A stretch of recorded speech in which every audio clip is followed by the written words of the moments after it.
All right, we are live with head men's volleyball coach David Heller. First part of our coaches show, spring edition, we're kind of calling it.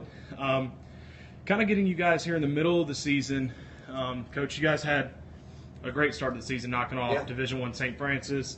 Kind of kept the momentum going. Had a little couple hiccups in conference, but just talk about the season so far and what you've experienced with this team. I've experienced probably the best depth at any position I've had since I've been here, and the guys are really, really great at working together, working toward our common goal, which is winning our conference tournament. They really, really believe in everything that we've kind of gotten them to this point as far as teamwork, trust, and really working hard versus thinking you're working hard and nobody else is. This has been the best group that I've had since I've been here, and I really, really enjoy and think that this is a team that's going to go far into the postseason. And you guys obviously had a tough loss this past weekend against Erskine. Yep. They're one of the best in the conference. But you guys, the team showed some fight there in the third set and kind of made it interesting at the end, though. And this kind of seems to be the common trend, that this team has a lot of fight and a lot of passion behind them. Is that something that you guys have tried to instill a little bit more this year, or what's been the difference? It is. We've had several officials and other teams come and say how nice we are when we play. And I think that sometimes that can also be our falter, because we'll play teams that maybe have a killer instinct, and we have that killer instinct. I think we just need to use it a little bit more in some situations. But Erskine's a phenomenal team, and we stuck with them in that first and third set, just losing by 2 points.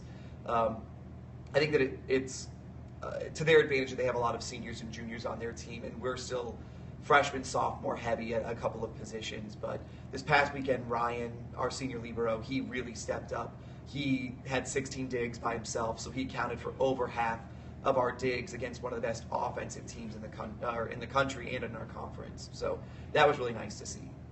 And you always like to have good performances out of your guys, and January was a special month for you guys. Jeff Yasalonis getting National Player of the Month. What did that do for the team as far as their momentum going forward to actually get some national recognition for their accomplishments this year? I think that it's a really great thing anytime a non-Division I school gets recognition nationally like that. It really goes to show how much hard work they actually put in. And for us to beat, St. Francis, who's a Division I team, I think it really gives them confidence going forward that they are good enough and they have the talent to be able to do things that, other teams in the past maybe haven't been able to do. So I think it was a really, really good starting point for our month of January to have those types of things happen for us. And you have a really young team. I mean, last year had a lot of freshmen. Now the sophomores are coming in with a year worth of experience. Peyton, Robert, and Keon have really kind of come into their own this season. What has been the transformation from them from going to a international kind of environment to a collegiate playing environment? What has been the difference, and can you talk about the transition for them? Yeah, I think that for a lot of them, one of the really neat things here about the University of Mount Olive is that we have so many international students that do play for us, and they all bring kind of a flair of their home play to the court here. And so there's things that they do that really mesh well with the style of play that we had already had with our American student athletes here. So it's been really nice to see them kind of go from maybe more ball control to now they have a different focus on power, or where they were more focused on blocking before, now they're focused on floor defense. And so they've really transitioned into thinking not just one skill keeps them on the court, but 3 or 4 skills are what's going to keep them on the court and contribute to the team.